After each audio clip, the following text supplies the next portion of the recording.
काँग्रेसनं ठाकरेंना 6व्या रांगेत बसवणं हा महाराष्ट्रामधल्या मराठी माणसाचा अपमान. उद्धव ठाकरे अपमान सहन करतील, पण आमच्या मनाला वेदना. आशिष शेलार यांचं वक्तव्य. ठाकरेंच्या आसन व्यवस्थेवरून टीका करणारे भंपक लोक. स्क्रीनवरील प्रेझेंटेशन जिथून नीट दिसत होतं तिथे ठाकरे बसले होते. संजय राऊत यांची प्रतिक्रिया.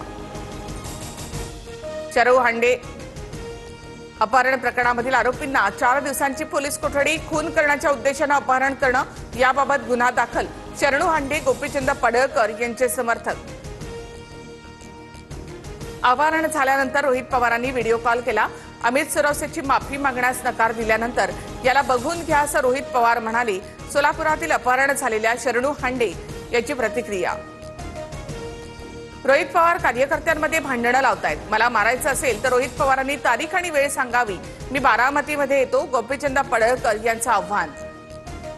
सरकार विरोधामध्ये बोलतो म्हणून मला अडकवण्याचा प्रयत्न. पडळकर फडणवीसांच्या सांगण्यानुसार बोलतात.